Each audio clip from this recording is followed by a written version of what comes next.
Donc, Rémi, hier, tu n'as pas pu prendre l'eau. Là, aujourd'hui, c'est ta première course. Comment on se sent? Première course à Valleyfield, oui. Hier, j'aurais bien aimé ça partir, mais petit problème de carburateur. J'ai noyé le carburateur et j'avais pas la connaissance pour remédier à ça, donc on a dû abandonner. Ce matin, tout est parti comme il faut, puis très belle course. Parti 6e, terminé 3e. J'avais terminé 4e, mais Brody a eu une pénalité. Donc super course, je ne pouvais pas demander mieux pour ma 4e course à Ville. Donc voilà. Comment on fait pour être dans un bon état d'esprit le lendemain?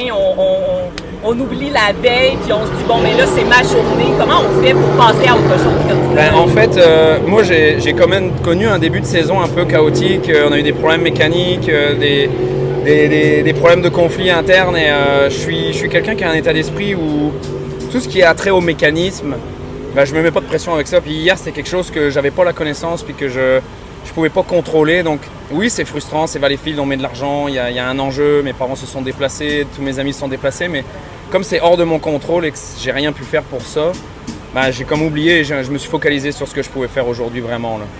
Tu l'as dit, tes parents ont fait le voyage pour venir te voir. C'était quoi leur première réaction? Tu as pu leur parler après la course? Oui, alors hier, ils ont vu les premières courses, ils ont trouvé ça vraiment impressionnant, l'événement et tout ça. Puis aujourd'hui, ma mère, elle est arrivée après la course les larmes aux yeux. Là, puis, donc ça a été assez émotif pour moi aussi. Ouais. Puis en quoi c'est spécial justement ce week-end à Valleyfield? Tous les pilotes le disent. Pourquoi toi particulièrement c'est spécial? Je suis le seul pilote français. Je pense qu'il y a un petit quelque chose qui amène aux courses. Puis c'est comme l'événement en Amérique du Nord, fait qu'il y a une petite pression supplémentaire. Puis moi, honnêtement, aujourd'hui, j'ai juste profité sur l'eau. J'ai fait des coucous à tout le monde sur mon premier tour. Puis j'ai vu l'ampleur de l'événement en étant arrivé sur l'eau. Puis c'était vraiment juste du plaisir. Je me suis donné à fond en étant assez prudent parce que je connais pas trop bien la machine. Mais voilà, c'était vraiment exceptionnel.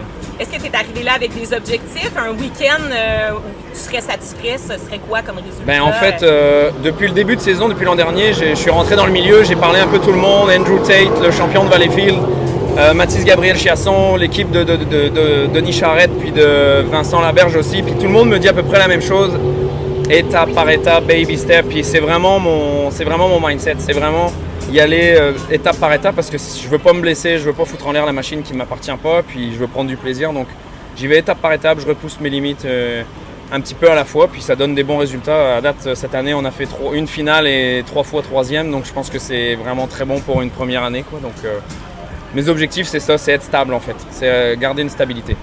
Parfait, mais merci, puis bon week-end. Merci à vous, bye. Cool.